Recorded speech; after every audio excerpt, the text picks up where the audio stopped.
Boa tarde a todos. Vamos dar início à 21ª sessão ordinária da Terceira Câmara de Direito Público. Eu cumprimento aqui os desembargadores que estão no presencial, a desembargadora Livramento, a doutora Elizabeth e também o desembargador Washington e a desembargadora Joriza, que estão por meio virtual hoje. Também cumprimento aqui a Procuradora de Justiça, a doutora Edmeia, que está aqui presente, e a doutora Joelina, a defensora pública, assim como os advogados que estão presentes, as partes, a policial e os nossos servidores que estão aqui no apoio. E o secretário, obviamente, né, doutor Davi. Bom, vamos aqui iniciar a sessão. Como já é do conhecimento de todos, mas não custa reafirmar, os processos que hoje serão apreciados nesta sessão serão apenas aqueles em que houve pedido de destaque ou pedido de sustentação oral. Os demais, ao final da sessão, terão seus votos confirmados pelos relatores e, em seguida, publicado pela Secretaria.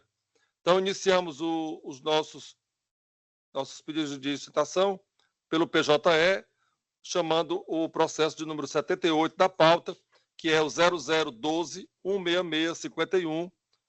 Desculpe, antes disso eu pergunto aos senhores desembargadores se os senhores têm algo em relação à ata da sessão passada. Se aprovam. De acordo? Aprovada, presidente. Pela aprovação. Sim, presidente. Pois não. Então, retomando aqui o processo de número 78 da pauta, de número 0012-16651-2013, uma apelação civil, apelante Ministério Público do Estado do Ceará, apelados Francisco José Cunha de Queiroz e Margarete Teles de Queiroz, advogado Dr. Sérgio Gugel Carlos da Silva, da relatoria das desembargadoras Joriza Magalhães Pinheiro. O doutor Sérgio já está ali na tribuna, mas, doutor Sérgio, eu creio que não seja necessário, a não ser que o senhor queira nos dar o prazer de ouvi-lo, mas a minuta de voto é favorável ao seu cliente. Desculpa por dar trabalho nesta casa. Não. Eles fazem sustentação lá do passeio. Tá. Mas eu me resolvendo das coisas dessa corte.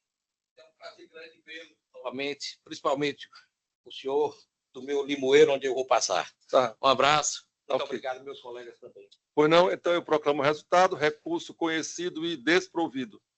Eu chamo o processo de número 48 da pauta, que é o processo 300-06-36-22-2023, é uma apelação civil, apelante Maria Lucilene Queiroz da Silva, advogada Virgínia Maria Oliveira Vieira, apelado CETRED, Centro de Treinamento e Desenvolvimento e outros, da relatoria do desembargador Washington Luiz. Doutora Virgínia, está presente? Boa tarde. Estou de maneira virtual. A senhora tem 15 minutos. Desembargador Luciano? Não, desembargador. O meu voto, ele contempla, pelo parcial provimento, mas contempla o principal pedido da parte, que é conhecer da apelação para dar-lhe parcial provimento, julgando parcialmente procedente o pedido para determinar que a parte ré proceda à análise dos títulos apresentados pela parte autora e, eventualmente, corrija a nota atribuída. Pois não, doutora, a senhora deseja fazer a sustentação? Não, excelência, já contempla todo o meu pedido. Pois não. Eu proclamo o resultado, recurso conhecido e parcialmente provido. Processo número 16. 16 da pauta é o 0052-740-27-2021, apelação civil, apelantes Eliane Batista Alves e outra, advogado Ítalo Lanes Lima Albuquerque, apelado do município de Eusébio, da minha relatoria. Doutor Ítalo, o senhor tem 15 minutos. Ilustres desembargadores, caros colegas advogados, trata-se de uma ação de indenização por danos morais. Duas servidoras do município de Eusébio, com mandato efetivo, que foram legalmente afastadas e tiveram os seus vencimentos, as suas verbas alimentares bloqueadas por 60 dias. E a controvérsia que eu trago para o tribunal é exatamente não em torno do ato ilícito, porque o ato ilícito em si, à época nós entramos com o mandado de segurança, tivemos êxitos depois desses 60 dias e elas tiveram esses valores pagos pelo município. E esse mandado de segurança transitou em julgado. Então, a controvérsia não reside sobre o ato ilícito. O ato ilícito ele foi plenamente consumado com o trânsito em julgado do mandado de segurança. Nós entendemos dessa forma. A controvérsia é essa suspensão de verbas alimentares por um período de 60 dias, na totalidade das verbas alimentares, não é parcial, é a totalidade das verbas daqueles servidores, por 60 dias. Ela gera um dano in re ipsa. Esse ato ilícito, pela gravidade dessa suspensão, desse ato, ele prescinde ou não prescinde de prova do afetamento da dignidade daqueles servidores. A dúvida é se esse bloqueio, se essa suspensão por 60 dias, sem pensarmos na questão da ilegalidade, porque para mim a ilegalidade ficou consumada com o trânsito julgado daquele mandado de segurança, com uma decisão judicial obrigando o município a pagar, se não foi realizado um procedimento administrativo adequado, se em nenhum momento provocada a administração pública, ela tomou uma medida no sentido de evitar uma omissão, e ela, de fato, se omitiu naquele momento, esse ato de bloquear, suspender essas verbas alimentares em si, não seriam suficientemente grave para se provocar o dano in re ipsa. O STJ, em casos semelhantes, tem decidido que a privação de verba alimentar, pela própria natureza do ato ilegal, ela gera esse dano moral. Então, a grande controvérsia gira em torno de quê? Prescinde de prova desse sofrimento, ou esse sofrimento ele pode ser considerado in re ipsa. Na minha opinião, eu já tive a infelicidade de perder um cartão de banco, que é uma coisa bem mais simples. Eu lembro do meu filho chorando porque a gente não conseguiu fazer uma compra e aquilo me gerou um abalo emocional, um transtorno tremendo. Para mim não foi mero aborrecimento. Até eu conseguir habilitar esse meu cartão de banco, aquilo ali me trouxe um extremo transtorno, obviamente causado por mim, porque tinha perdido o cartão. Agora, nesse caso aqui, de modo diferente, duas servidoras que estavam devidamente afastadas de forma legal dos mandatos eletivos para cumprir os encargos do sindicato, que tiveram compulsoriamente, eu não vou falar das intenções, porque tem questões provavelmente políticas envolvidas nisso, mas tiveram compulsoriamente por 60 dias. Você imagine você ficar 60 dias sem os seus vencimentos, você servidor. Imagine o transtorno na sua vida que isso gera. Será que esse ato em si, ele já não esse ato ilegal, que ficou consolidado com aquele mandado de segurança, ele já não é suficientemente grave?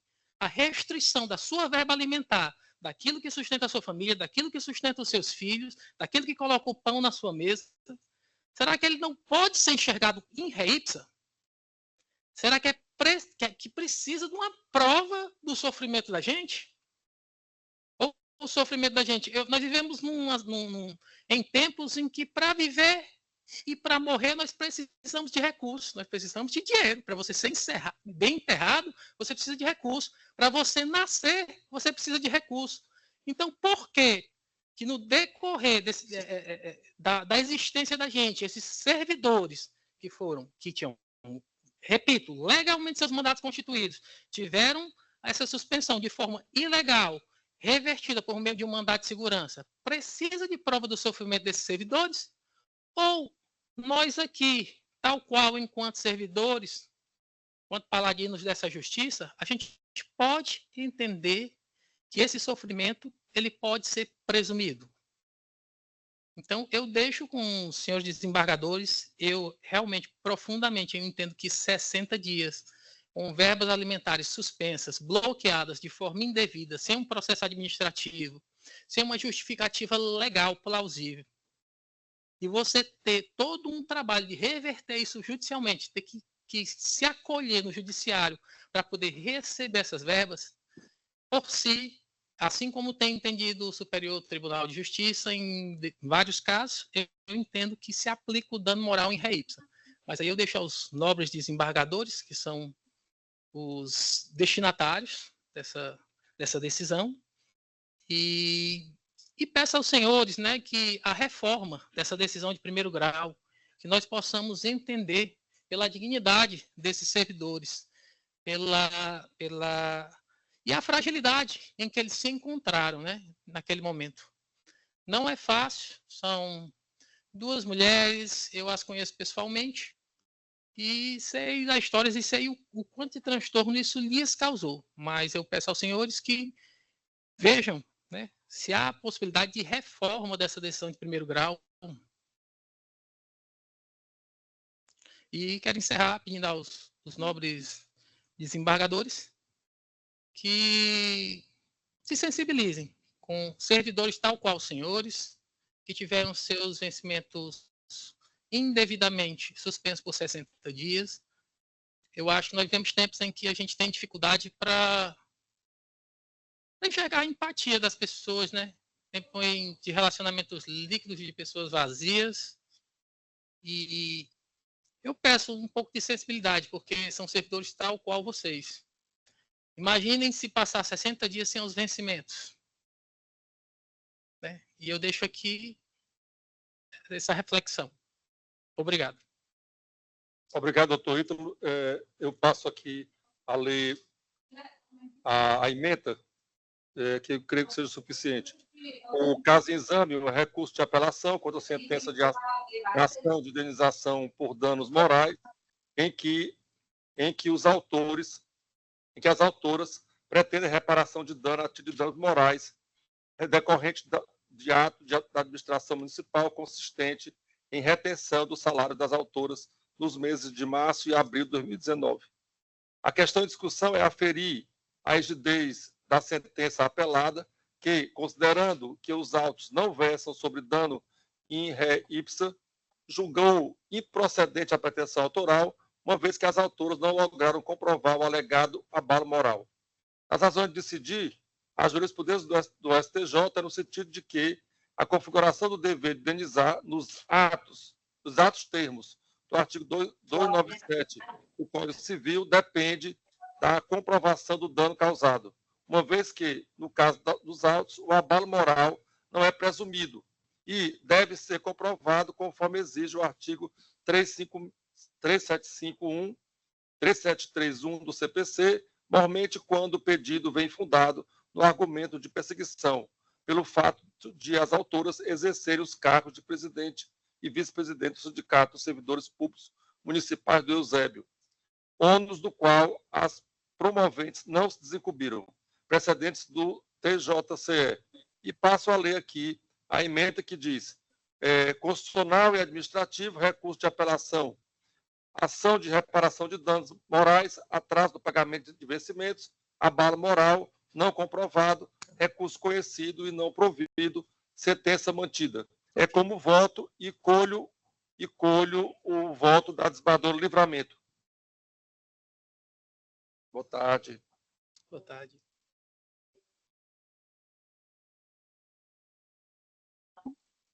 Está sem o microfone, desembargadora Livramento. Eu entendo que cada servidor tem uma condição. O meu colega pode não ter tanta necessidade se o salário dele for suspenso. É uma questão de relatividade. Eu não sei como é a vida dessas promoventes. Então, eu acompanho o voto de Vossa Excelência, entendendo que necessita de prova. Certo. Desembargador Livramento, como vota a desembargadora Joriza? Acompanho a relatoria, presidente. Pois não. E eu proclamo o resultado, recurso conhecido e desprovido. Ok. Eu chamo o processo de número 55 da pauta, é o processo 0269-03722-2020, é uma apelação e remessa necessária, apelantes Estado do Ceará e outro, apelante Luiz Fernando de Souza Benício, advogado Matheus de Azevedo Mendes, apelada Cíntia de Freitas Melo Lins, da relatoria da doutora Elizabeth Silva Pinheiro. Doutor Matheus? O senhor? Pois não. Pois não, sim, o senhor boa tem a palavra por 15 minutos. Tá. Está aqui.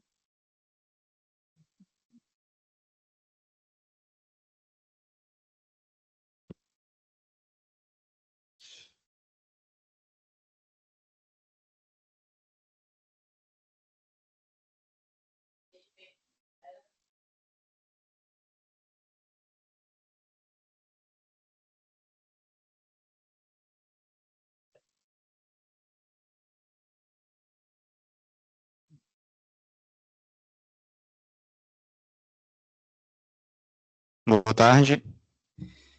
Bom, uma certa dificuldade, mas consegui. Meus cumprimentos à doutora Elizabeth Pinheiro, relatora do recurso, ao doutor Washington, doutor Luciano, que também votam nesta apelação, doutora Livramento, doutora Joriza, que também compõe esta terceira Câmara de Direito Público, às excelentíssimas senhoras representantes do Ministério Público e da Defensoria Pública, ao doutor Davi, secretário, né, e coordenador desta Câmara, aos demais servidores e serventuários da Justiça, ilustres colegas advogados e todos os demais presentes, nestes incluídos o senhor Luiz Benício, que é o recorrente aqui neste processo, excelências, em que, em nome de quem eu sustento, né, as razões do recurso de apelação no seguinte sentido. Esse processo é um mandado de segurança que trata de um concurso público para o cargo de professor adjunto da Universidade Estadual do Ceará.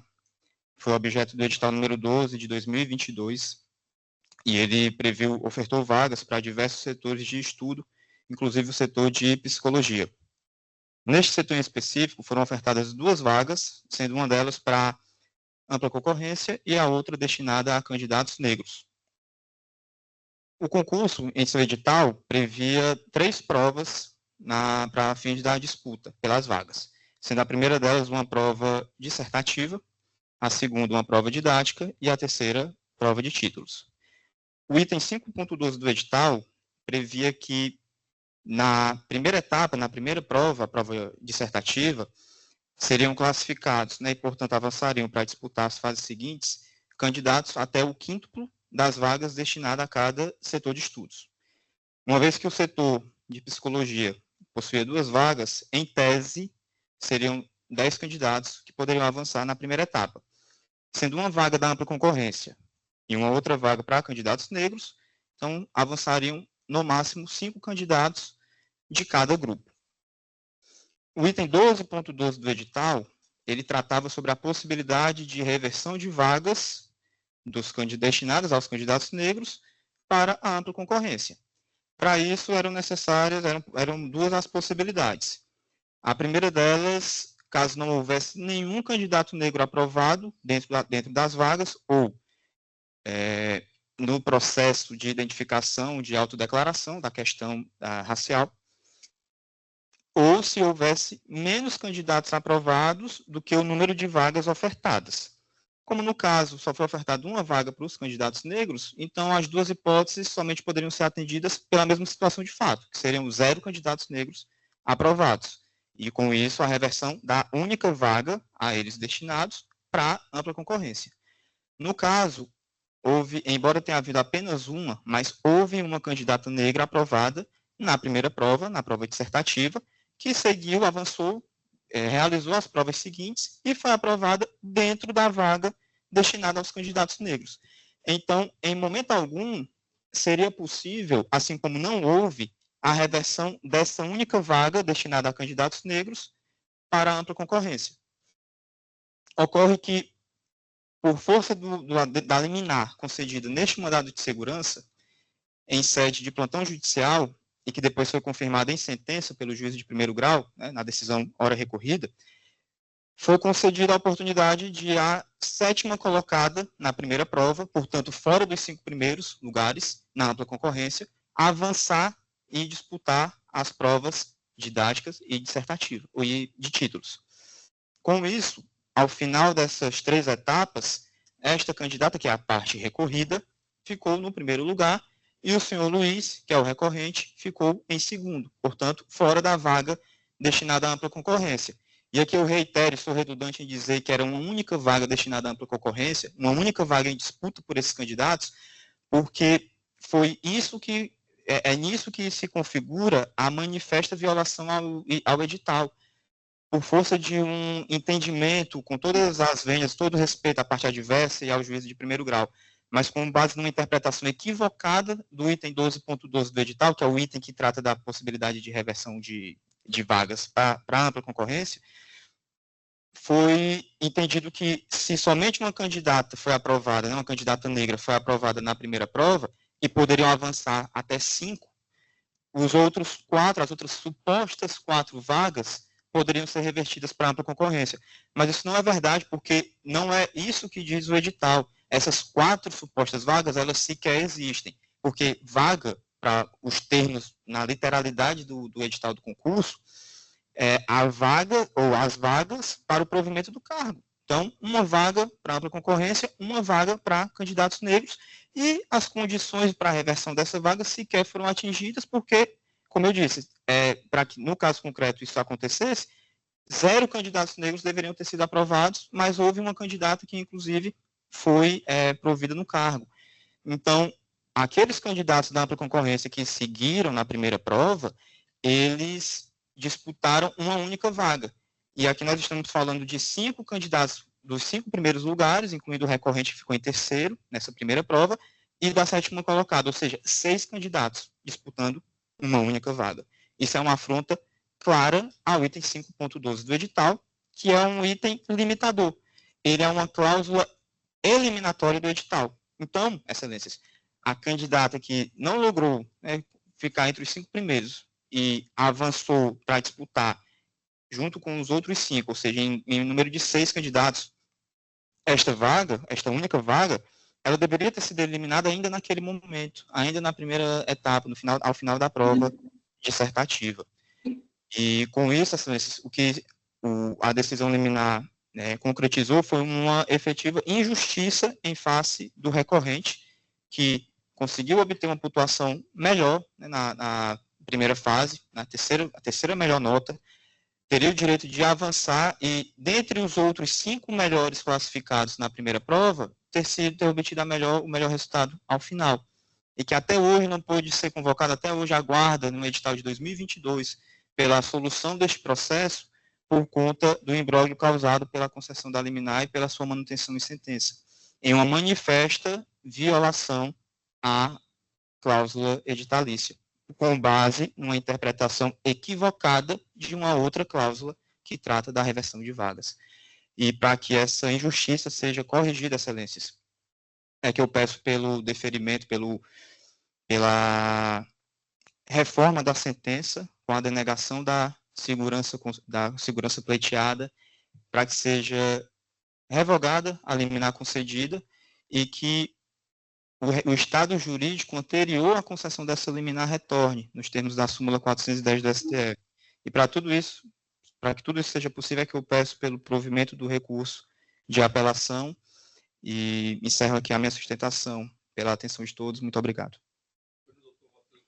Muito obrigado. Passa a palavra à doutora Elizabeth. Pois não. Eu vou fazer a leitura aqui da minha proposta de emenda.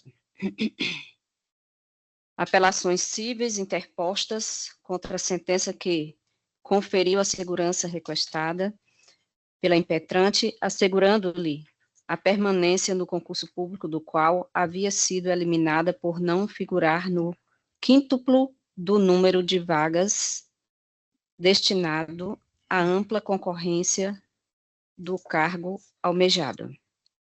Os apelantes defendem que a previsão editalícia seria limitada às vagas destinadas à ampla concorrência, ao passo que a apelada sustenta que esse mesmo raciocínio deveria ser aplicado ao número de vagas das cotas raciais, o que culminaria na convocação de 10 candidatos para as fases subsequentes do certame. Ademais, o item 5.12 do edital, número 12, de 2022, dispõe que as vagas reservadas às cotas raciais que não fossem preenchidas seriam revertidas para a ampla concorrência, ou seja, uma vez que apenas uma concorreu às vagas reservadas no cargo almejado pela impetrante, depreende-se que as demais vagas deveriam ser revertidas à ampla concorrência e, portanto, 9 candidatos da ampla concorrência deveriam ser convocados para as demais fases do certame. Prevalece o raciocínio nesta egrégia Corte de Justiça, em harmonia com o entendimento sedimentado pelo STJ, de que deve ser conferida a interpretação mais favorável aos candidatos diante da ambiguidade de cláusula editalícia, notadamente, considerando-se o dever da administração pública de estabelecer regras claras e objetivas, evitando-se, assim, dubiedades que possam culminar em prejuízos aos candidatos. Ante o exposto, deve ser mantida a sentença recorrida por seus próprios fundamentos precedentes. Apelação conhecida e não provida, e a sentença foi mantida. A cabeça da ementa ficaria direito constitucional, apelação cível em mandado de segurança, concurso público, convocação para fases subsequentes de certame em número inferior ao quíntuplo das vagas ofertadas em edital, ociosidade das vagas das cotas raciais, reversão à ampla concorrência, interpretação mais favorável aos candidatos, precedentes do Tribunal de Justiça Ceará e do STJ, recursos conhecidos e desprovidos, sentença mantida. É assim que voto, presidente. Pois não, doutora Elizabeth, obrigado. Senador Washington. Eu acompanho a relatoria. Pois não, eu vou pedir vista desse processo, eu não havia votado ainda, vou pedir vista dele. Ok? Vamos para o processo de número 82, que é o processo 317.9592/2024. Ele está na pauta de hoje, doutor Jardilson está presente? Presente. Doutor Jardilson, eu vou trazer na próxima semana, porque eu observei aqui que tem um erro no acórdão, certo? E eu vou só ajeitar o erro. É uma coisa formal, mas eu vou trazer na próxima semana. Não, sou sustenta na próxima semana. Tá bom? Obrigado. Vou para o processo número 143 da pauta, que é o 000-158-17/2018. É apelação civil, apelante Gonçalo de Amarante Julião Brasil e apelado Estado do Ceará, advogado Dr. Walter Rafael Maciel Bezerra, da relatoria dos Bardou Washington Luiz. Doutor Walter? Foi não. Aguarde o senhor lutar aí com essa. Só pode sobrepor.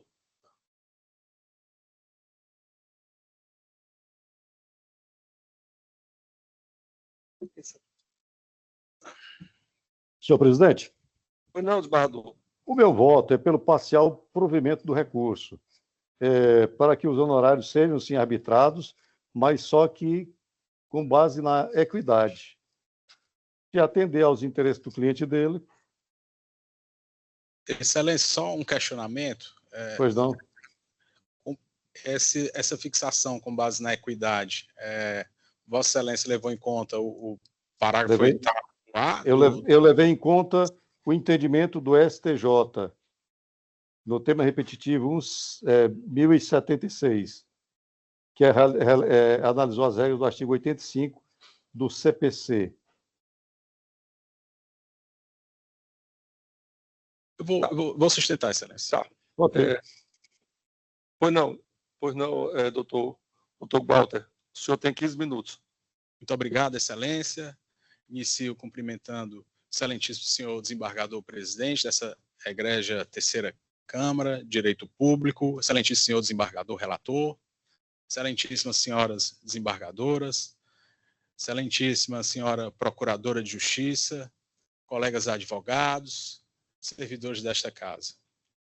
Venho à tribuna, Excelências, com o devido respeito e em nome do apelante Gonçalo Amarante, para sustentar a necessidade de reforma da sentença de primeiro grau proferida pelo juízo da Vara Única da Comarca de Palmirim, que, muito embora tenha acolhido a exceção de pré-executividade, por nós apresentada em execução fiscal manejada pelo Estado do Ceará contra o executado, acolheu a exceção de pré-executividade e aí reconheceu a ilegitimidade ativa do Estado do Ceará para ajuizar a execução fiscal, contudo, deixou de arbitrar honorários advocatícios, por entender que não havia sido comprovada culpa do Estado exequente e que a tese fixada pelo STF quanto à ilegitimidade do ente público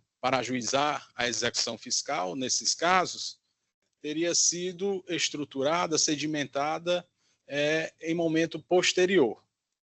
No entanto, a prova dos autos demonstra que a tese 642, o tema 642 do STF, que trata sobre a legitimidade ativa dos municípios para executarem penalidades de multa impostas pelos tribunais de contas dos municípios, que aqui no caso do Estado do Ceará, o TCM foi sucedido pelo TCE, hoje existente, ela ocorreu ainda em 2021.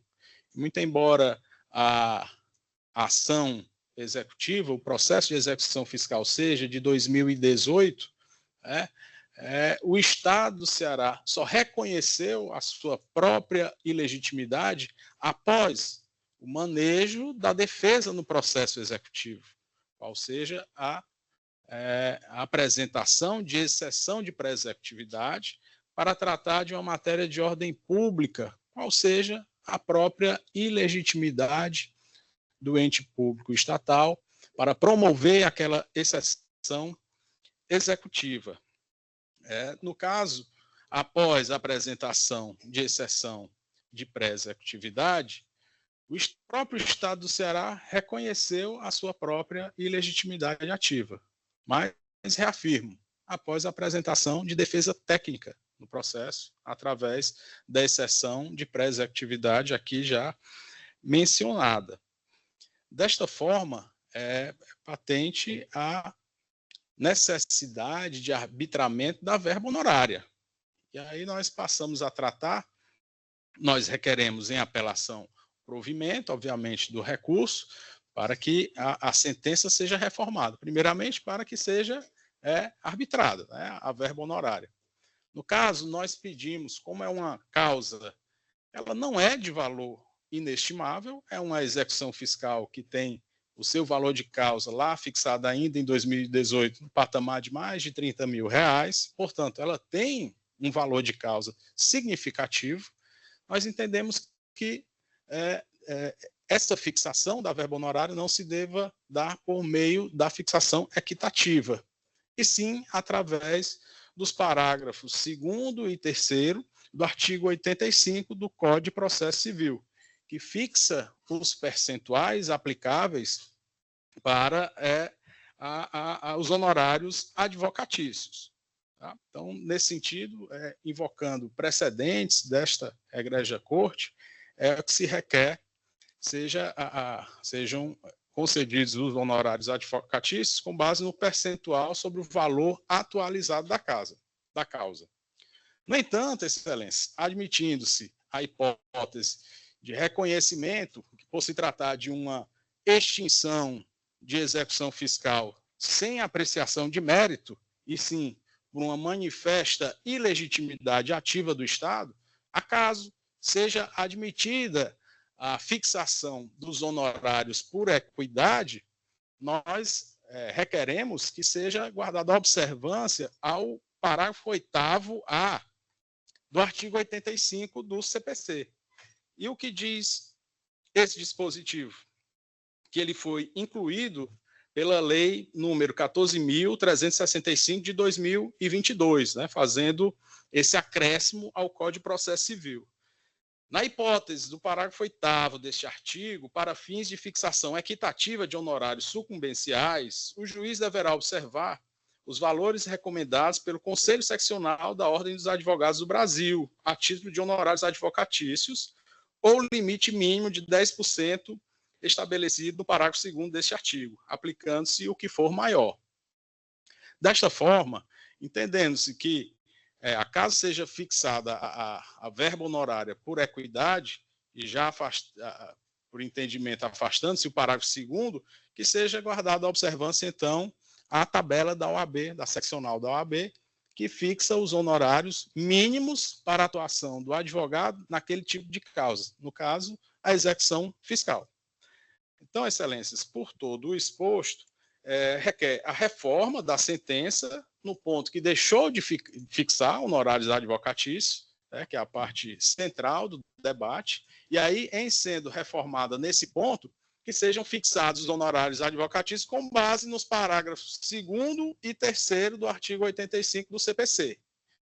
E aí, por conseguinte, a Casa entenda essa egrégia corte pela fixação equitativa, que guarde a observância, rogo a vossas excelências que observem o parágrafo 8º-A, recém-introduzido ao Código de Processo Civil, para deixar como limite mínimo dessa verba honorária por equidade o valor que está fixado na tabela da seccional da OAB. Agradeço a atenção de vossas excelências, encerro aqui a minha sustentação oral, pedindo o provimento do nosso recurso de apelação. Muito obrigado. Doutor, obrigado. Eu passo a palavra ao Barra do Rosto, relator. E como o advogado já esclareceu, após a apresentação da inserção de pré-executividade, houve o cancelamento espontâneo da CDA pelo Estado do Ceará. Então, nesse caso, são devidos honorários sucumbenciais, não resta dúvida, e por isso a reforma parcial da decisão de primeiro grau.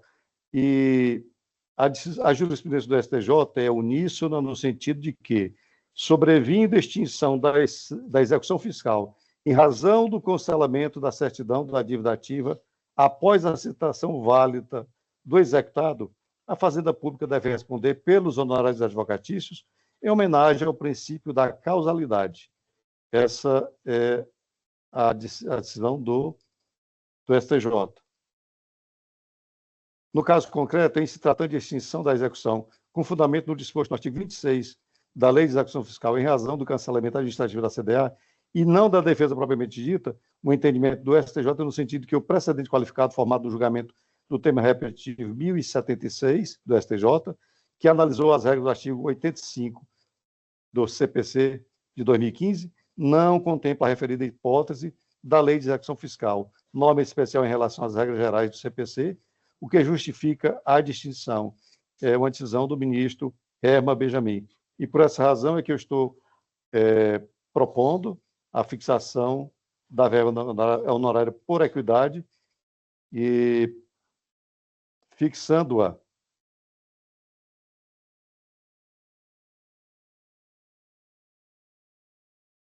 em R$ 1.500. Como voto, senhor presidente? Ponhamos Barra do Rosto, obrigado. Bom, eu voto em seguida a Vossa Excelência. Eu acompanho a Vossa Excelência nos argumentos, apenas proponho que o valor dos honorários seja de R$ 3.000, mas acompanho o senhor em relação à decisão, não em relação ao quanto. Ok, sem problema. Podemos fixá-la em R$3.000, sim, sem problema. Tá. Pois não. Acompanhe o relator. Pois não. Recurso conhecido e parcialmente provido. Chama o processo 19 da pauta, que é o 0050.721.10/2024, apelação civil, apelante Estado do Ceará, apelado Condomínio Norte Shopping Sobral. Advogado Gilson Xavier Fontinelli. Relator, desembargador Washington Luiz. Doutor Gilson. Boa tarde, Excelência. Doutor Gilson. Não, doutor Gilson. O senhor tem 15 minutos. Pronto. É Abraão Ponte, certo? Doutor Gilson, é o senhor. Abraão, o senhor tem procuração dos autos, doutor Abraão? Sim, Excelência. Estou habilitado nos autos. O senhor pode me dar a página, o ID? Na verdade, o doutor Gilson que foi subestabelecido. Eu estou habilitado nos autos desde o início do processo. Deixa eu identificar aqui.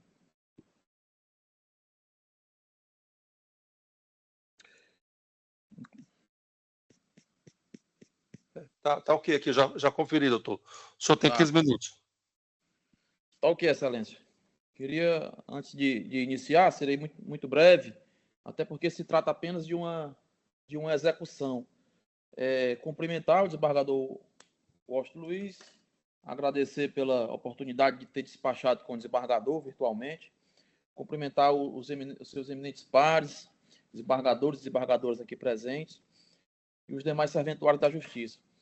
Excelências, a situação aqui é muito simples e salta até aos olhos a diferença que há entre o valor da execução proposto pelo Sobral Shopping, né, antigamente chamado Norte Shopping, e o valor que a contadoria trouxe, certo? O valor que a contadoria trouxe como sendo devido é de R$10.193. O valor que o Sobral Shopping trouxe é de R$326.771,28. Alguém está muito errado, né? Um dos dois calculou muito errado o valor do ICMS a ser ressarcido. E a questão é muito simples, desembargador Luciano, presidente. O Sobral Shopping conseguiu, judicialmente, não ser tributado, e aqui eu faço uma leitura bem simples do dispositivo, acolho em parte o pedido para declarar o direito do impetrante, no caso Sobral Shopping que eu represento, de não ser tributado pelo ICMS sobre o que não corresponde à demanda de potência efetivamente utilizada, ou seja, aquela energia que não foi de fato utilizada, que não circulou, não deve servir como base de cálculo do ICMS. Certo? Se trata disso. E basta, desembargadores, janeiro de 2014, somente um mês para nós percebermos a diferença gritante de cálculo. Somente um mês, janeiro de 2014. Veja bem, em janeiro de 2014, a fatura de energia tem lá R$81 mil de energia que circulou e tem em torno de R$30 mil de demanda de potência. O que é a demanda de potência? É aquela demanda que todo grande consumidor contrata para, se precisar, ele utilizar. Essa demanda ela não circula, por conta disso ela não deve servir como base de cálculo. O que é que o Estado fazia todo mês? O Estado calculava o ICMS de 27,5% sobre a demanda utilizada e a demanda contratada. Fez isso mês a mês. E aí o Sobral Shopping demonstrou mês a mês o que é demanda utilizada e o que é demanda contratada. Demonstrou mês a mês. E, para nossa surpresa, quando veio a perícia contábil, né, do tribunal, eu não sei qual foi a premissa que a contadoria do tribunal utilizou, mas é uma premissa, a nosso ver, equivocada, porque ele chega no valor de R$10 mil a título de ressarcimento de 2014 até 2021. Né? E somente em janeiro de 2014, nós temos aí, de valor a ser ressarcido, quase o valor do total, ou seja, R$10 mil. Então, Excelência, o que o Sobral Shopping pede aqui é que antes de votar antes de votar sobre a matéria, nós pedimos a devolução do processo ao setor de contabilidade, ou até mesmo um despacho para esclarecer qual foi a base de cálculo que a contadoria do tribunal utilizou e o porquê que nós tivemos essa diferença. Porque o Sobral Shop demonstrou claramente, mês a mês, o que é demanda contratada e o que foi demanda utilizada e demonstrou os valores. E a contadoria, quando junta a memória de cálculo, não esclarece. Então, o que o Sobral Shop pede é cautela, o que não vai prejudicar a nenhuma das partes. Cautela para esclarecer melhor aos eminentes desembargadores, desembargador Washington e os demais desembargadores, acerca dessa diferença de cálculo. Devolver a contadoria para que a contadoria esclareça qual foi a base de cálculo utilizada. Somente um mês que o Sobral Shop alega que totaliza R$10 mil, é o valor total que a contadoria chegou como sendo o valor devido a título de restituição. Ou seja, atualizado, Sobral Shop sustenta que o valor é de R$625 mil e a contadoria do tribunal demonstrou o valor de R$19.163. Ou seja, é praticamente 3% do valor. E a contadoria, se Vossa Excelência abrirem aí o documento da contadoria, Vossa Excelência não vão entender qual foi a base de cálculo que a contadoria utilizou. Por conta disso é que a gente pede que ou seja feito um novo cálculo, né, e aí a contadoria explicando melhor como que eles chegaram nesse valor de R$19 mil, que, sendo bem honesto, não dá para entender. Nós fizemos uma manifestação sobre esse cálculo, e aí nós demonstramos por A mais B que, de fato, a premissa que a contadoria partiu é uma premissa equivocada, e aí por uma questão de cautela, de zelo, pela disparidade gritante que é entre o valor que é devido, segundo o Sobral Shop, e o valor que é devido, segundo a contadoria, remeter de volta ao setor de contadoria do tribunal para que seja para confirmar o valor que eles chegaram, né, como sendo devido, mas que esclareça qual foi a base de cálculo, no caso, utilizada. É nesse sentido, seria na verdade, uma questão aí quase que de ordem, né, para que antes de se votar acerca do valor devido, né, remeta a contadoria para que seja feito novos cálculos.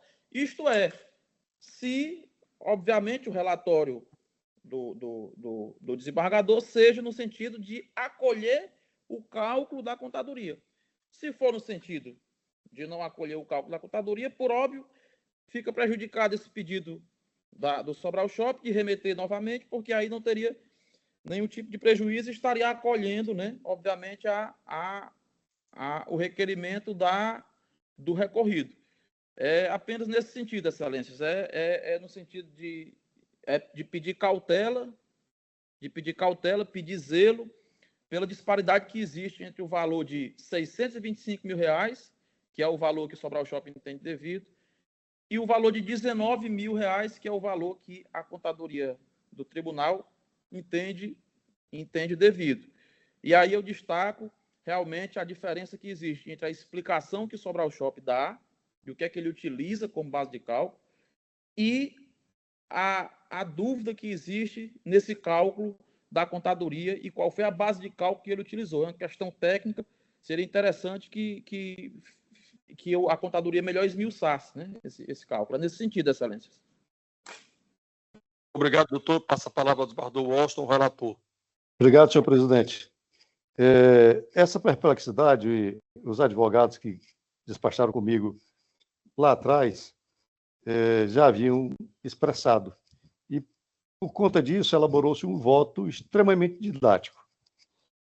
Vou começar com a leitura da ementa: Direito Tributário e Processual Civil, Apelação Civil, Cumprimento de Sentença, ICMS sobre energia elétrica, Demanda de potência não utilizada, Excesso de execução, tema 176 do STF, Cálculo incorreto, Ultrapassagem comprovada, apelação provida. 1.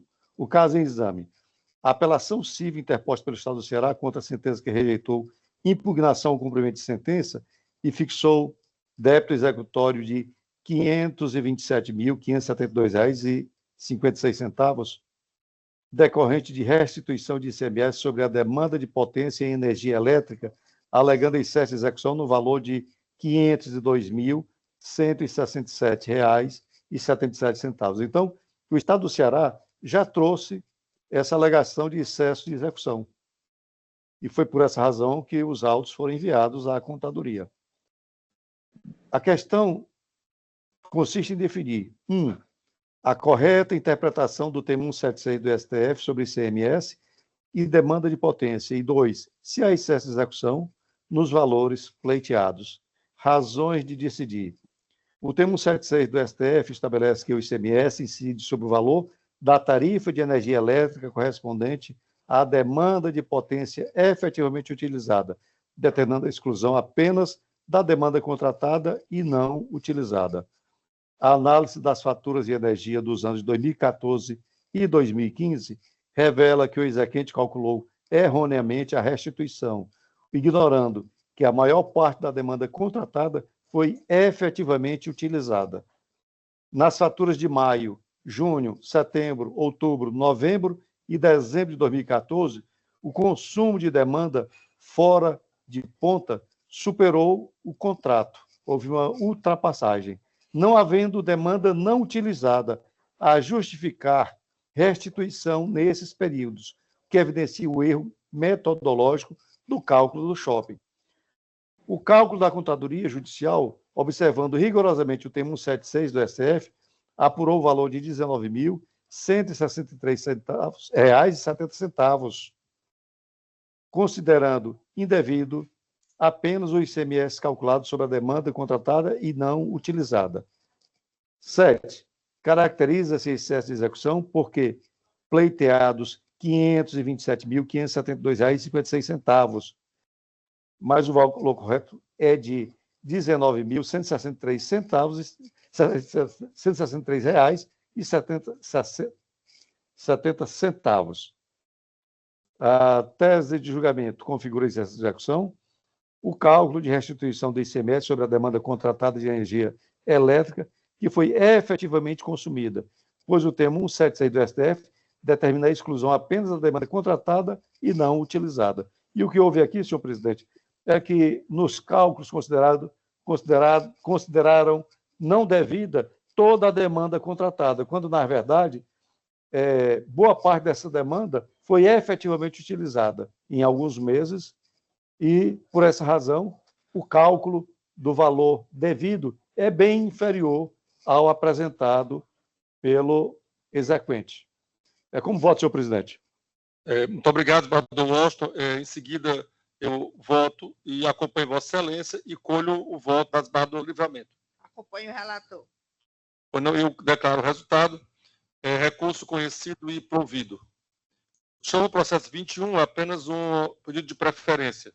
É o processo 0203-17711-2021, embargo de declaração e apelação civil, remessa necessária, embargante Cristóvão Messias da Silva, advogada Ágata Stephanie de Oliveira Leite, embargados GEAP, Autogestão e Saúde e outro, da relatoria dos Bardon Washington Luiz Bezerra de Araújo, proclama o resultado, embargo de declaração conhecidos e rejeitados. Em seguida, o processo número 37 da pauta, que é o processo 346.11.29/2025, o agravo de instrumento, agravante Estado do Ceará, agravada Socorro Cláudia Aragão Prado, advogado Benedito Dias Albuquerque de Sá, da relatoria dos Bardon Washington Luiz. Doutor Benedito está presente? Presente, excelência. Boa tarde.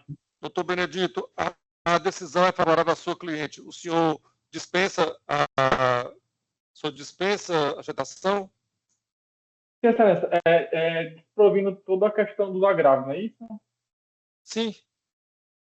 Sim, excelência. A parte toda não tem direito de sustentar nesse caso. Pois não. E eu proclamo o resultado, recurso conhecido e desprovido. Obrigado, excelência. Boa tarde a todos. Pois não. Chamo o processo 67 da pauta, que é o 0204-54844-2020.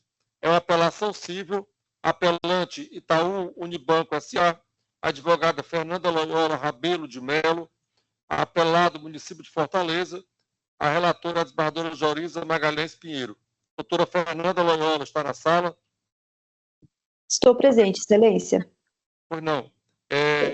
A senhora tem 15 minutos. Presidente, é o seguinte, o voto aqui é pelo conhecimento e parcial provimento do recurso, que é um dos pedidos do recorrente, no sentido de anular a sentença com retorno dos autos à origem. Então, por Vossa Excelência, pergunto se há interesse na sustentação.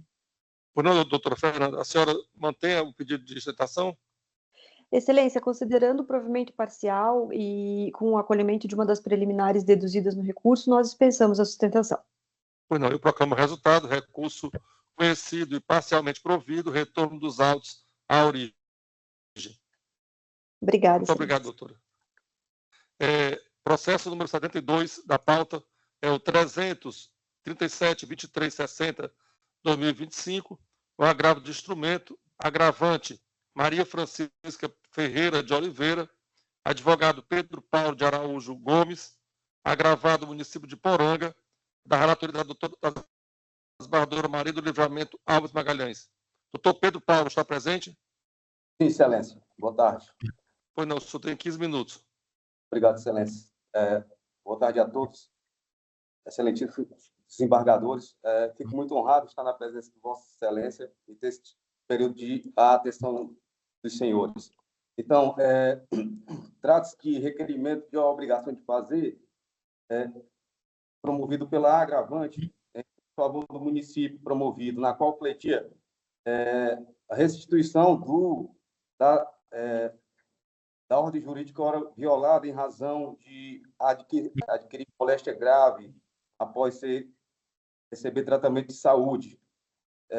Após a distribuição do feito, foi emitido parecer o NATJUS, na qual verifica-se a necessidade de acompanhamento dermatológico em razão do tratamento. Perdão, Excelência. Estão me ouvindo bem? Estamos ouvindo. Peço perdão, Excelência, é um pouco de nervosismo. Então, conforme o parecer emitido pelo Núcleo de Apoio Técnico ao Judiciário, o parecista alega haver a necessidade de tratamento urgente e ainda a necessidade ainda do diagnóstico, em razão de ser eventual moléstia grave e difícil identificação e a raridade, muito caro tanto o diagnóstico quanto o tratamento. Só um instante, Excelência. Pois bem, e mesmo após emitido o parecer, foi proferida a decisão interlocutória, indeferindo a liminar, ou mesmo a tutela de urgência, mesmo que proferida a oitiva da parte adversa. Mesmo contrário à prova, mesmo contrário à manifestação do parecer técnico. Um mérito recursal, Excelência, consiste em ausência de fundamentação quanto ao perigo in mora do indeferimento da presente demanda, visto que a decisão justificou tão somente a probabilidade do direito, afastando o direito da autora, lançando mão unicamente de critérios subjetivos, sem analisar a gravidade da situação instaurada, ao tempo que deixou de aferir o perigo in mora, em que, embora que pese que haja um indeferimento, mas que a probabilidade de o risco e prejuízo ao resultado do processo, que pelo menos fosse fundamentado, caso em que deixou de ser analisado. Então, vale aqui breve exposição quanto ao parecer emitido pelo NATJUS. O dispositivo consta, diante do exposto, Excelência, não ficou claro qual é o real diagnóstico da paciente, bem como o tipo de tratamento que está sendo pleiteado. Dessa forma, este NATJUS sugere que a demandante seja avaliada por um profissional médico dermatologista, para que seja esclarecido seu diagnóstico e eventual necessidade terapêutica. Ora, o que se está pleiteando realmente é conhecer da real doença, moléstia que está sendo acometida a promovente. E após isso, por óbvio, é que há necessidade do tratamento direcionado.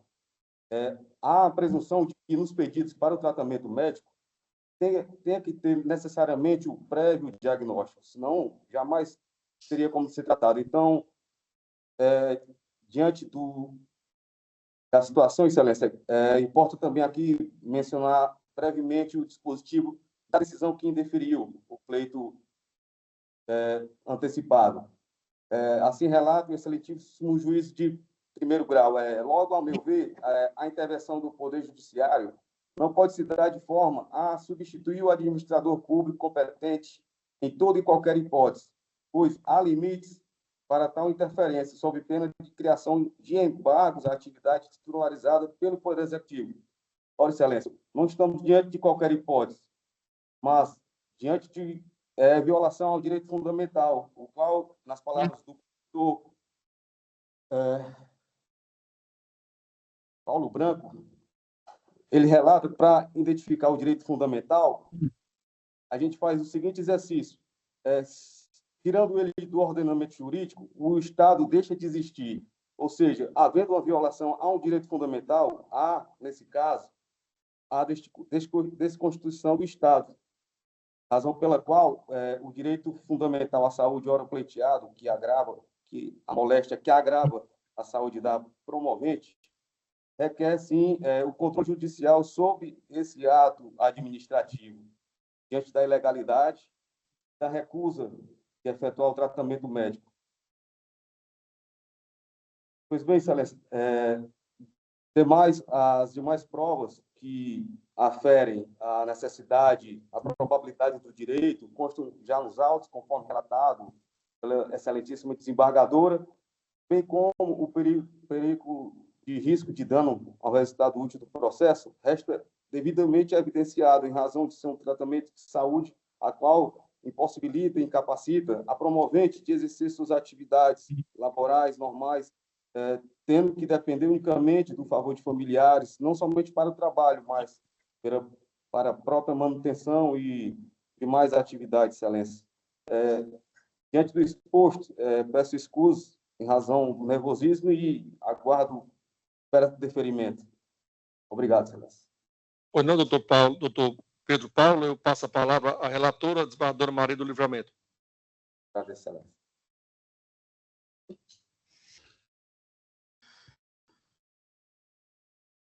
Eu vou ler o meu projeto de adiamento. Está bem explicado, não deu muito para entender, porque é um caso bem diferente mesmo. Não há diagnóstico da doença. Por essa razão, o pedido está sendo indeferido. Agravo de instrumento caso em exame. Agravo de instrumento interposto contra decisão que indeferiu o pedido de tutela de urgência nos autos da ação de obrigação de fazer, consistente na realização de tratamento médico. Questão em discussão. A questão em discussão consiste em saber se estão presentes os requisitos para a concessão da tutela de urgência, a fim de determinar a realização de tratamento médico pleiteado pelo agravante. Razão de decidir. Em razão da necessidade de maiores esclarecimentos sobre o direito autoral, o juiz ACO determinou o envio dos autos a NATJUS, o qual apresentou nota técnica informando que, através dos documentos constantes dos autos, em especial o relatório médico datado de 2018, não se pode determinar com clareza o diagnóstico da paciente, nem o tipo de tratamento pleiteado. Sugeriu, assim, que a autora seja avaliada por um profissional médico dermatologista com o intuito de esclarecer o diagnóstico e a terapia. Ademais, não há comprovação de inércia por parte da administração, nem de negativa de tratamento medicamentoso, visto que a requerente sequer anexou a solicitação de pedido de consulta ao medicamento junto ao ente municipal, ou nem, eventualmente, informou qual sua posição em lista de espera. A ausência de uma descrição clara e detalhada do tratamento médico pleiteado pela demandante obsta à devida análise da liminar vindicada, não havendo como aferir a probabilidade do direito e o perigo de demora. Recurso conhecido e desprovido. Pois não, muito obrigado, senadora Livramento. Eu colho o voto da senadora Joriza. Acompanho a relatora, presidente. Em seguida, a doutora Elizabeth. Acompanho a relatora, presidente. E eu proclamo o resultado, recurso conhecido e desprovido. Eu chamo o processo número 125 da pauta, que é o 0220-610-91-2022. Uma apelação civil, apelante CMPFS Hospitalar S.A., advogado Tiago Fernandes Costa, apelado Estado do Ceará. Da relatoria do desembargador Washington Luiz. Doutor Tiago, está na sala? Sim, desembargador Luciano. Pois não, doutor Tiago, o senhor tem 15 minutos. Gostaria de iniciar minha sustentação oral em cumprimento ao excelentíssimo senhor desembargador Luciano Lima, ao senhor desembargador Washington Luiz, nas pessoas de quem estendo meus cumprimentos aos demais membros desta terceira Câmara Civil. Apesar do caso estar relacionado a uma tese tributária, o caso possui algumas particularidades fáticas que merecem ser destacada nessa sustentação oral. Trata-se, na origem, de um mandato de segurança interposto pela empresa apelante, com o objetivo de ser resguardada da modulação dos efeitos do tema 1093 do STF, em razão de uma ADI de número 5439, protocolizada em 2015 pela associação do qual faz parte, a Bradmex. Nesse sentido, senhores desembargadores, para resolver a presente demanda, bastaria-se que fosse realizado a resposta a seguintes questionamentos. O primeiro seria: a Bradmex possui legitimidade para representar a apelante nos seus interesses individuais? Já a segunda questão, que poderia ser resolvida, trata-se da ADI, ajuizada pela associação, ser considerado como uma ação em curso para ser enquadrado na modulação dos efeitos prevista na tese firmada pelo Supremo Tribunal Federal, no tema 1093. Todavia, senhores desembargadores, em que pese a sentença estar bem fundamentada, ela não analisou em toda a sua extensão os pedidos e os fundamentos apresentados no mandato de segurança. Dá para se perceber que muitos dos fundamentos apresentados pelo juiz do acordo se assimilam em muito ao que foi delimitado também pelo Supremo, mas no tema 1266, no que diz respeito à necessidade de observância à anterioridade normatival para afastar a cobrança do ICMS de falta. Além disso, senhores embargadores, podemos destacar que a sentença merece ser reformada por três principais pontos. Primeiro, em razão do seu julgamento extra e sidera petita, conforme aqui já destacado. O segundo, em razão da legitimidade da Bradmex como uma associação para representar os interesses individuais da apelante. E o terceiro, pela necessidade de considerar a ADI da associação como uma ação judicial em curso, capaz de afastar a modulação dos efeitos do tema 1093 em relação ao apelante. Pois bem, em relação ao julgamento Cis-3 petita, já trouxe aqui as breves considerações e dá para se perceber o breve desenvolvimento do inteiro da sentença, do qual, em todo momento, abarca o tema 1266 do STF e não o tema 1093 e a sua modulação de efeito, como é aqui discutido. Em relação à legitimidade da Bradmex, esta dá para ser percebida através do artigo 5º, inciso 21 da Constituição Federal, e também do artigo 103 9 do texto constitucional, em que ambos estabelecem a legitimidade das associações empresariais, assim a Bradmex, do qual a apelante faz parte, de representar os interesses dos seus associados, sejam eles coletivos ou individuais, inclusive independente de autorização judicial, conforme está estabelecido no julgamento do Superior Tribunal de Justiça, no RE 1.146.736. Assim, a jurisprudência e a Constituição são claras. Podem as associações empresariais atuarem na representação dos seus associados nos seus interesses individuais ou coletivos, assim como foi feito no caso da apelante com a Bradmex.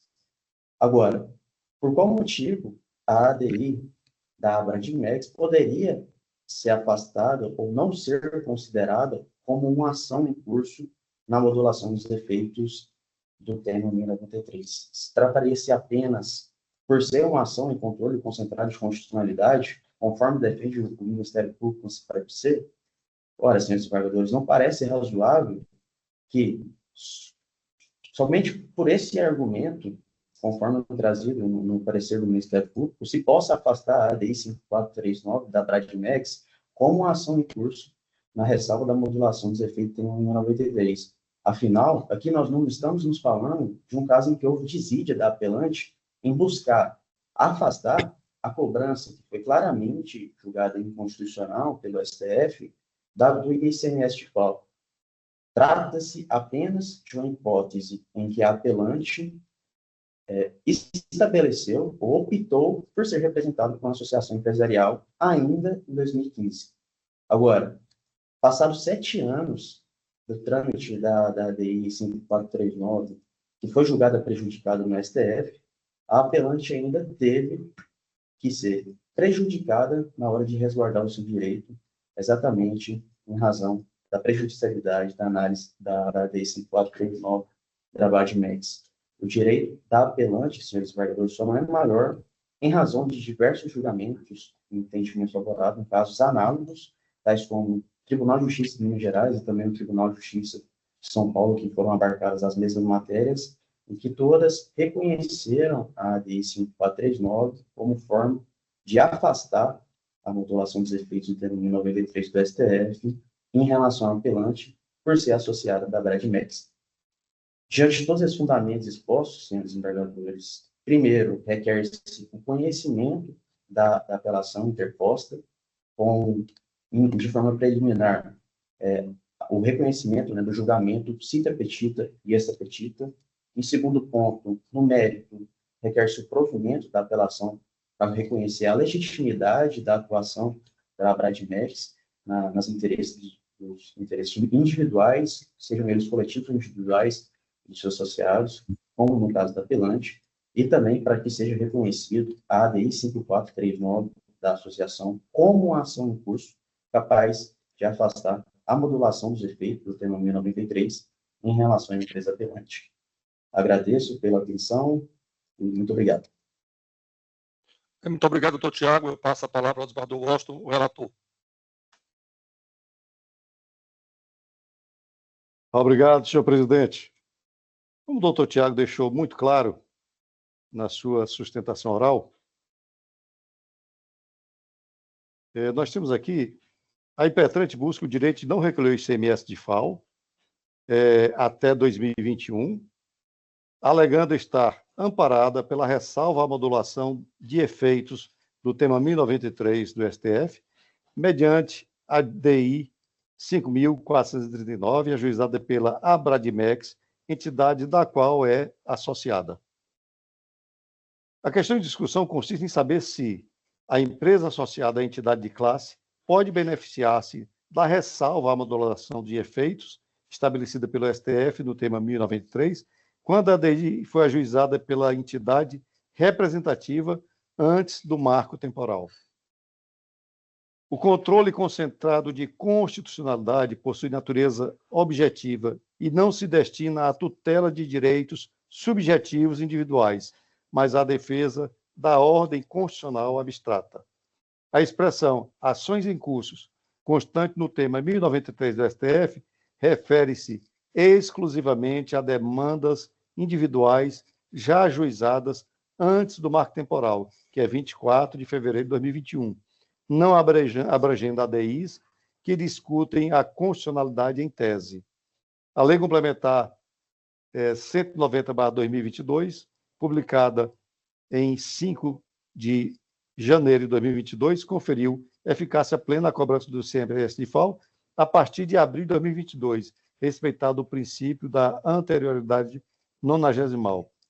E é uma sentença da lavra do Dr. Mantovani, muito bem redigida, e o meu voto é pelo desprovimento do recurso, mantendo-se íntegra a decisão de primeiro grau. É como voto, senhor presidente. Eu colho o voto agora. Eu acompanho Vossa Excelência, em seguida colho o voto da desembargadora do Livramento. Também acompanho o voto do relator. E eu proclamo o resultado, recurso conhecido e desprovido.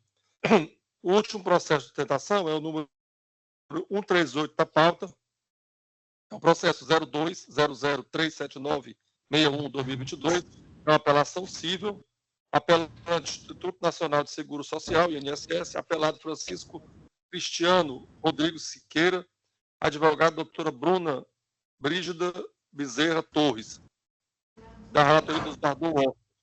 Doutora Brígida, Bruna está na sala? Boa tarde, Excelência. Boa tarde a todos. Estou sim, Excelência. Bruna, o voto é favorável à sua cliente. A senhora abre mão da sustentação oral? Sim, Excelência. Nesses termos, eu abro mão da sustentação. Pois não, então eu vou proclamar o resultado, recurso conhecido e desprovido. Passa agora ao julgamento com quórum ampliado do PJE. É o processo 151, de número 300.03.4509/2025. É uma apelação civil, apelante Maria Gorete Rodrigues de Oliveira, apelado município de Catarina, da minha relatoria. Aqui a síntese, eu trouxe o processo a julgamento e vou ter o sentido de conhecer e negar provimento à apelação.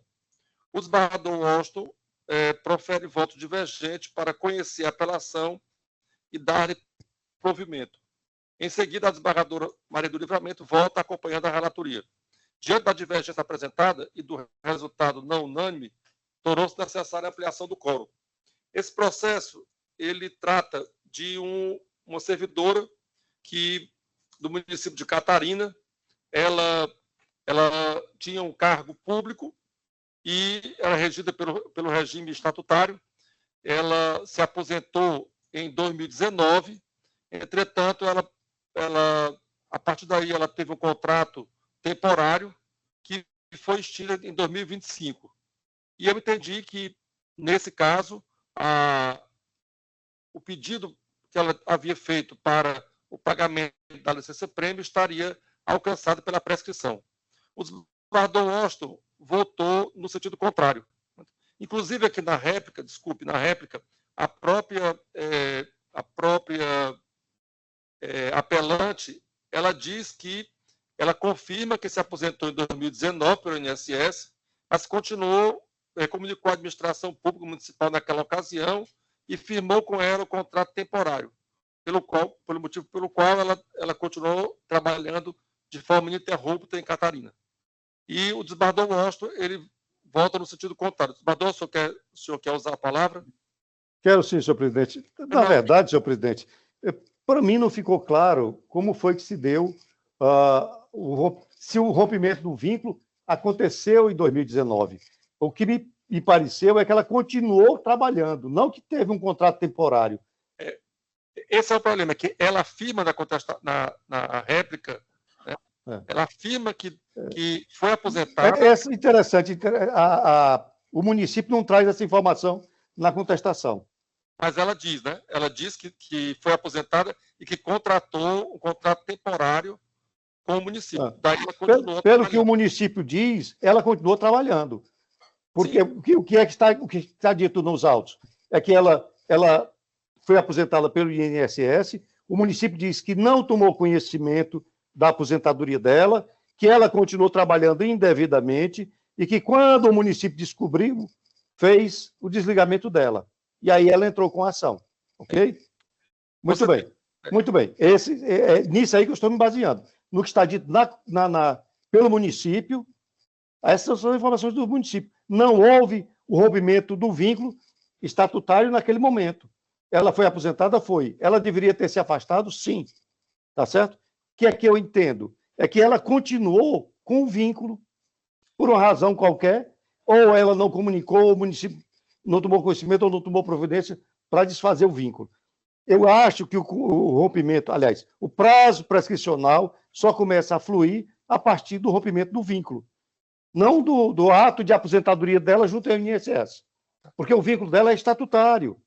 Deveria ter havido o rompimento do vínculo para que começasse a fluir o prazo prescricional. É só isso. O senhor me permite, Eduardo? Pois não. O que eu entendo diferente na seguinte medida. Aqui é inconteste que ela afirma que foi aposentada, ela afirma que continuou trabalhando como temporário, o município admite que ela continuou até que em 2025 ele cortou esse vínculo, digamos, mas de aposentadoria, na primeira, em 2019, né, rompeu-se um vínculo. Ela continuou, não. Pelo menos um vínculo. Aí onde está aqui o equipe de Vossa Excelência, porque o vínculo dela é estatutário, desembargador. O vínculo dela é estatutário. A aposentadoria leva ao rompimento do vínculo, tá certo? Mas não houve o vínculo, ao rompimento. Esse é o dia que eu acho que está a equipe de Vossa Excelência. Vossa Excelência está considerando que o vínculo estatutário, uma vez implementada pelo regime geral da Previdência, não é uma Previdência própria, é o regime geral. Automaticamente se rompeu o vínculo. Não. Deveria ter rompido o vínculo, mas não houve rompimento. Por essa razão é que eu entendo que não houve o início da contagem do prazo prescricional, porque não houve simultaneamente a aposentadoria pelo regime geral da Previdência, o rompimento do vínculo. É só isso. A própria aposentadoria é o rompimento do vínculo. Não, senhor. Não. Porque a aposentadoria é pelo regime geral da Previdência. A aposentadoria leva ao rompimento do vínculo. Todas as legislações municipais hoje dizem que com a aposentadoria haverá o rompimento do vínculo. Haverá, sim. Mas tem que haver o ato formal de rompimento. Nós temos inúmeras ações em que, depois de um tempo, o município de Sobral, por exemplo, aconteceu. Descobriu que o servidor estava aposentado, fez o rompimento do vínculo. Boa Viagem, nós temos vários casos aqui nessa Câmara. Houve aposentadoria, o município descobriu posteriormente e fez o rompimento do vínculo. Aí o cidadão vem dizendo, eu tenho o direito de continuar porque eu me aposentei pela Previdência. Mas não tem, porque a lei municipal diz, havendo a aposentadoria, haverá o rompimento do vínculo. Mas nesse caso, assim como em inúmeros outros que nós tivemos aqui, o vínculo se prorrogou no tempo por alguma razão, ou inércia da administração, ou ignorância da administração. Quando a administração descobriu, rompeu o vínculo. Aí é que eu sustento. O rompimento, a fluência do prazo prescricional é do rompimento do vínculo, não da aposentadoria. A não ser que o vínculo e a aposentadoria e o rompimento do vínculo ocorram simultaneamente. É isso que eu entendo. Qual seria a outra forma, certo, dela se manter no serviço se ela estava aposentada pelo INSS? Mas é isso que eu estou lhe dizendo, desembargador. Nós temos aqui nesta Câmara, tivemos inúmeros casos. Em Boa Viagem, eu acho que em Iguatu, que o município descobre que o servidor se aposentou. Sobral, nós tivemos vários casos. Tudo bem, ele pode descobrir depois, mas assim, isso não tem efeito sobre a aposentadoria dela, onde ela Não, desembargador. Não, desembargador, não estou dizendo isso não, desembargador. Ele está aposentado lá. Houve um rompimento do vínculo, tudo bem. Mas eu estou dizendo que o prazo prescricional começa a fluir não da aposentadoria, mas do rompimento do vínculo. Quando coincide a aposentadoria com o rompimento do vínculo, que é o que acontece na maioria dos casos, ok, começou a fluir o prazo prescricional. Nesse caso específico, houve a aposentadoria, por alguma razão a administração não tomou providência ou não soube, veio tomar providência bem depois. Então, o prazo prescricional, a meu ver, não começou a fluir. É só isso. Pois não, desembargador, mas só aqui para a título de debate. A própria autora, ela diz que comunicou a administração municipal. Ela diz aqui no ID 1877-9070. Ela diz que aposentou-se em 2019 pelo INSS, mas comunicou à administração municipal, a qual, na ocasião, firmou com ela contrato temporário. Ou seja, ela que é a beneficiada, ela admite que comunicou, que se aposentou pelo INSS, que comunicou à administração e que firmou com ele um outro contrato temporário. Certo? Pois é. E isso aí confronta com o que choca com o que disse a administração na contestação. A administração disse que não tomou conhecimento e por isso que o vínculo só foi rompido agora. Mas, desembargador, a apelante, que é interessada, ela admite que se aposentou em 2019 e admite que comunicou à administração, certo? Eu posso pode, é claro. Não, assim, é o seguinte, eu vi no ID 1877-9053, que é na página 15, que a apelante, né, no caso, não, a apelada, né, enfim, a servidora, ela tem um contra-cheque de 2024, o vínculo é efetivo, não fala efetivo, de o temporário. vínculo é efetivo. Então, em 2024, o vínculo é efetivo. Então, eu penso que realmente, vamos dizer, o rompimento do vínculo aconteceu posteriormente à aposentadoria. Ok, então vamos escolher os votos. Desembargadora Livramento? Manter o meu voto. Pois não. Desembargadora Joriza? Vou acompanhar a divergência. Pois não. Doutora Elizabeth? Também acompanho a divergência, presidente. Pois não. Então, nesse caso, eu vou proclamar o resultado.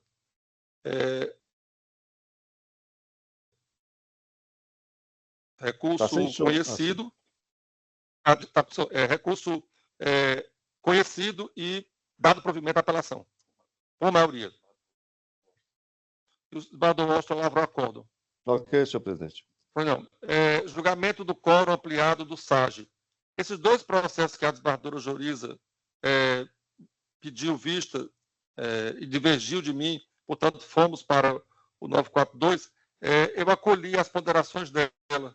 Portanto, não vejo motivo para acolher os votos aqui em relação a esses dois processos. Ok, é o processo número 1 do SAGE e o processo número 120, não, desculpe, 1 do SAGE só.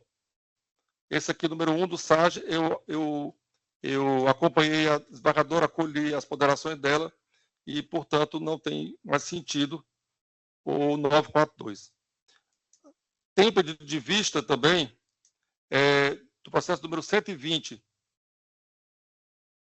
processo número 302, 065557, 2024, apelante Estado do Ceará, apelada Mônica Medeiros de Vasconcelos, da relatoria do desembargador Washington.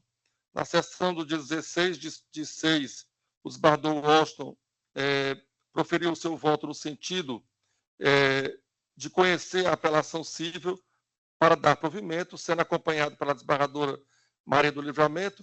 Em seguida, a desembargadora Joriza Pinheiro pediu vista dos autos para melhor exame da matéria. Pedido deferido, julgamento adiado, está em mesa, desembargadora? Em mesa, presidente. Pois não. Pois não, desembargadora? Pronto. Estão me ouvindo? Sim. Sim. Pronto.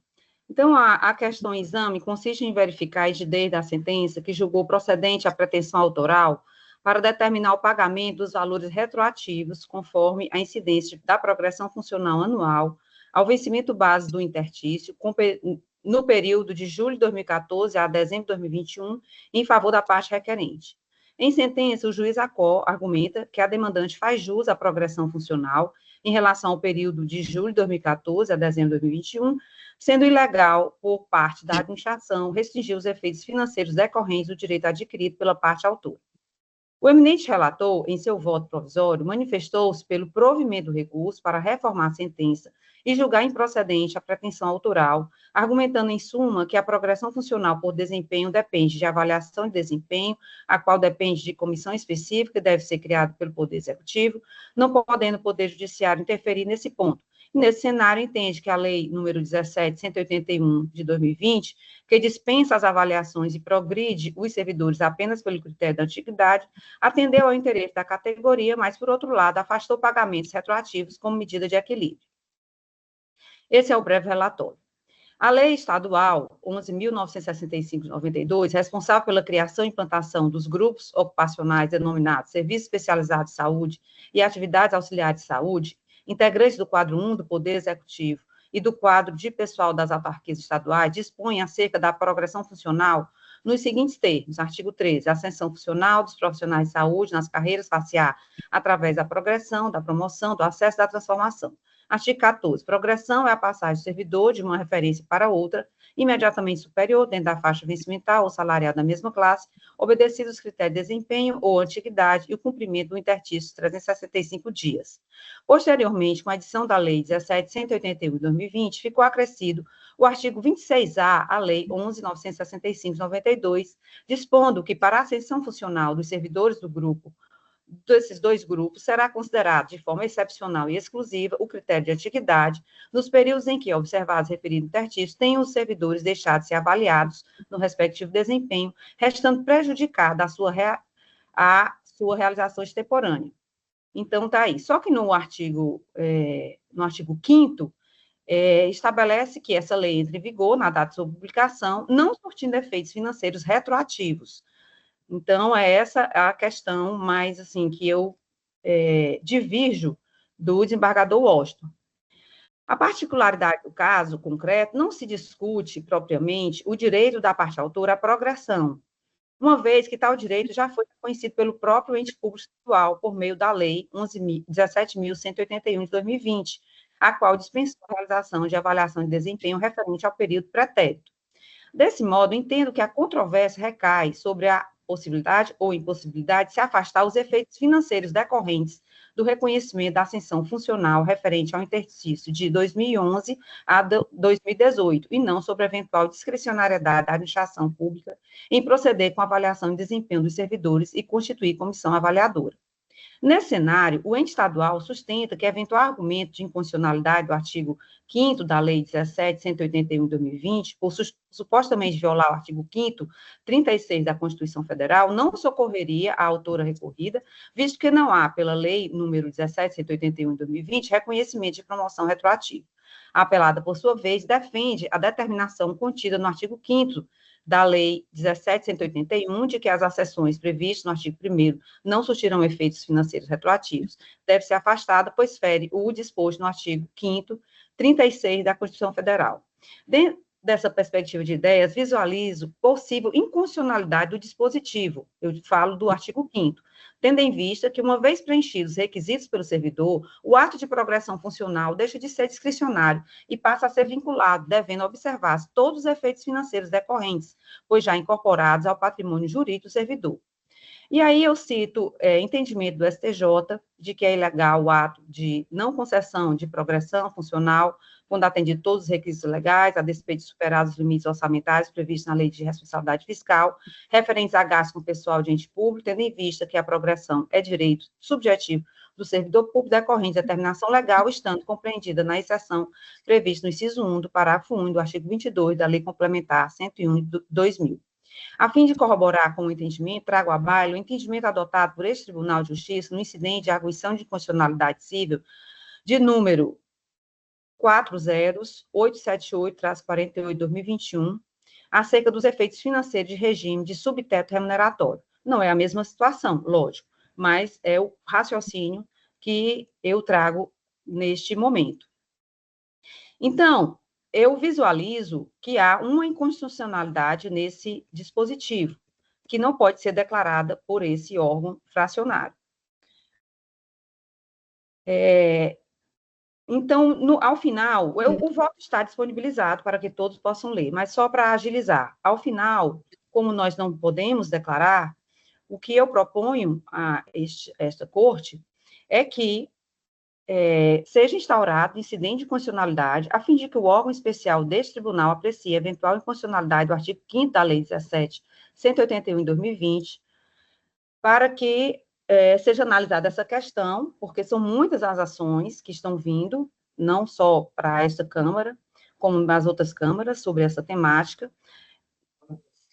Os entendimentos estão sendo pela manutenção das decisões e com o pagamento do retroativo, mas não há uma declaração direta de inconstitucionalidade desse dispositivo, e eu estava dialogando com o desembargador Washington, ele chamou a atenção de que se a gente, vamos dizer, decidir pelo pagamento do retroativo, como a sentença caminhou, nós realmente teríamos que declarar inconstitucional o trecho do artigo 5º dessa lei, e como nós não podemos fazer, então o meu voto é nesse sentido. Não, desembargadora, eu pergunto ao desembargador Livramento, ao desembargador relator, se Vossa Excelência vai se manifestar sobre o voto. Senhor presidente, eu acho que nós deveríamos utilizar, nesse caso,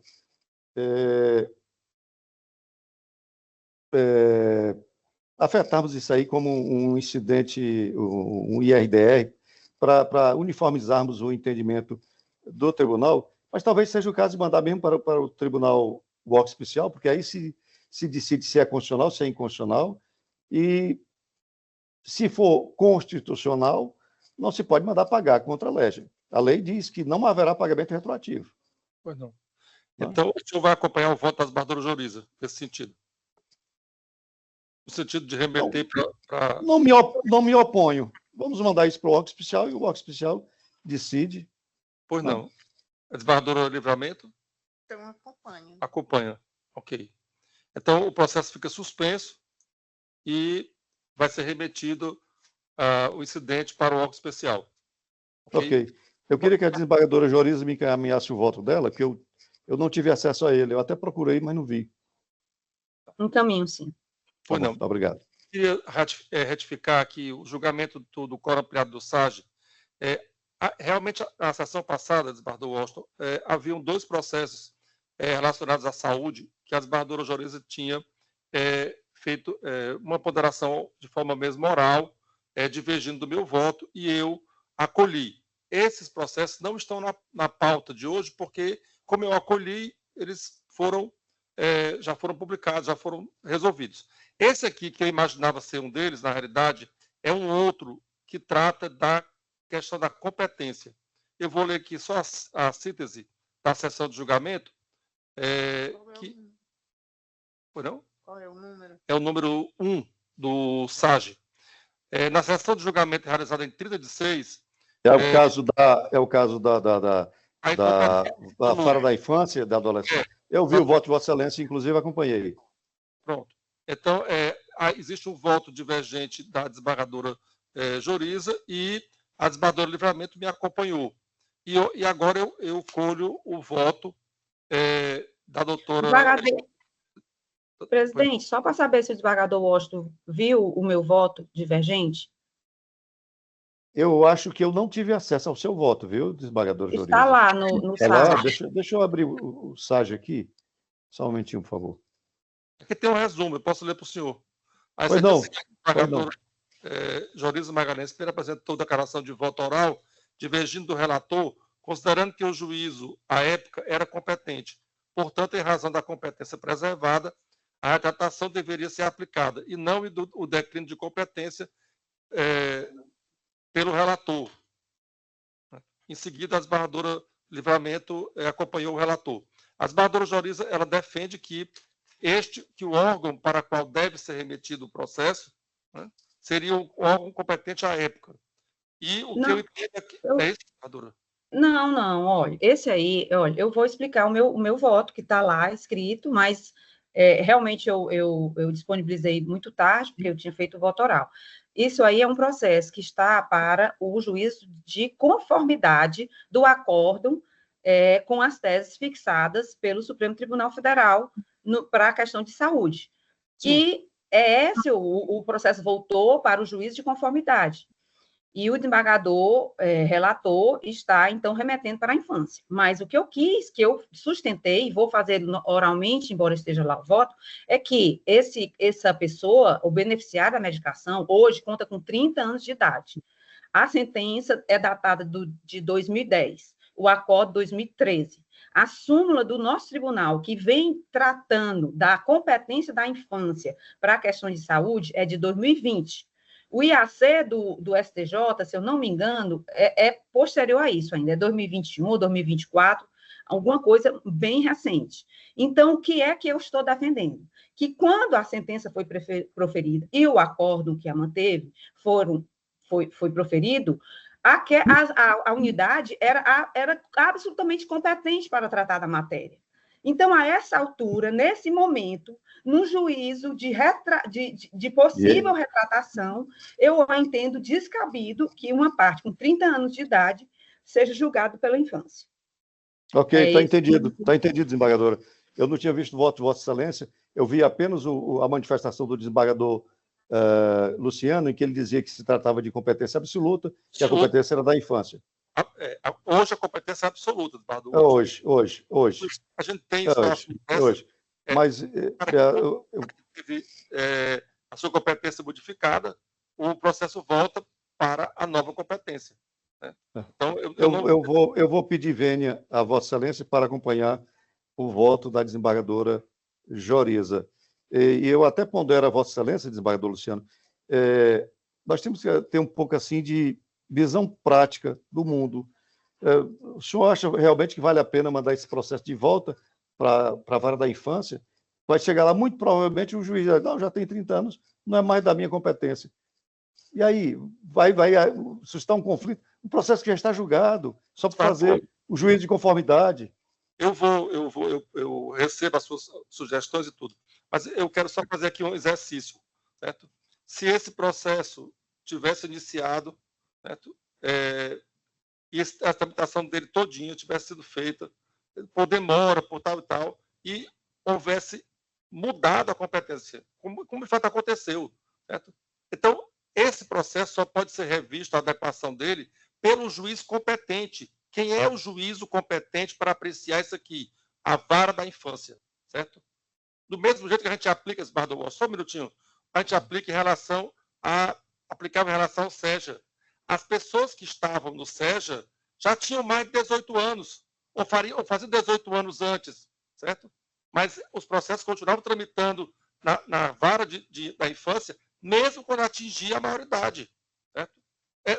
Não existe uma regra na vara da infância para que, atingida a maioridade, você vá para uma outra vara.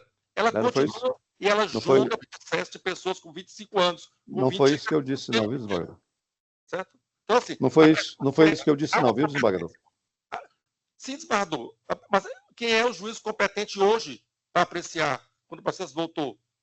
Vai remeter para quem não é competente? Ou não vai remeter? Não é para remeter. Vamos fazer o juízo de conformidade, desembargador.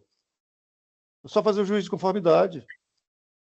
Bom, eu mantenho meu entendimento e colho os demais votos. Desembargador Livramento. Eu mudo meu voto, eu acompanho a divergência. Pois não, doutora Elizabeth? Eu acompanho a divergência, desembargadora Joriza. Okay. Então, por maioria, a desembargadora Joriza lavra o acordo. Presidente, no caso, a minha divergência era sobre essa preliminar de ofício, né? Porque, na verdade, uma vez que é afastada, vem agora a questão da própria análise de conformidade, Exato. Que eu não fiz e não acho que seja adequado. Tanto é que no voto que eu lancei foi o caso de afastar essa preliminar para que o relator possa fazer esse juízo de conformidade. Então, acho que nem é caso de lavrar um acordo nesse momento, com todo respeito. Só tem razão. Eu fui vencido na preliminar e agora eu teria que enfrentar o mérito, digamos que no caso seria adequação ou não. Só tem toda a razão. Certo? Ok, então eu trago isso aqui na próxima sessão. Ok. Tá certo. Tá bom. Ok? Bom, vamos só aos processos adiados do PJE. É o processo número 24, número 300, 06, 18, 64, 2024. o 150, 300, 97, 87, 86, 2025, e o processo do SAGE, número 16, 06, 23, 344, 45, 2025.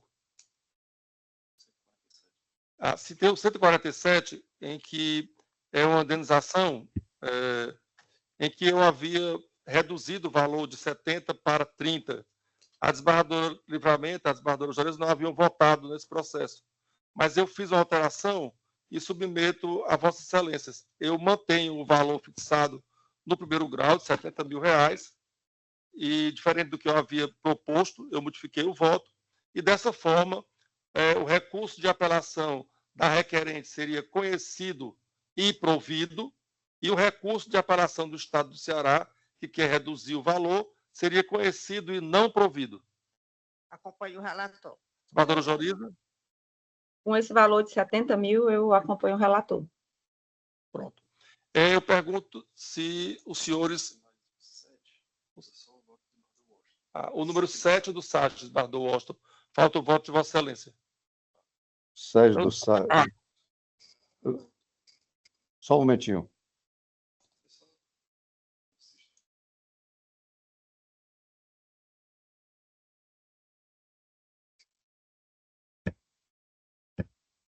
Eu vou abrir aqui o SAGE.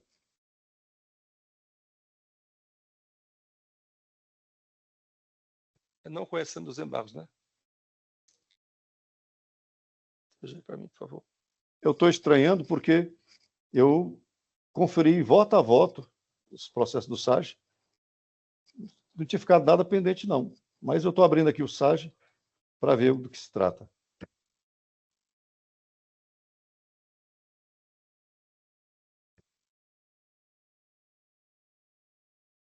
Embargo de declaração, né? É o embargo de declaração. É o embargo, é.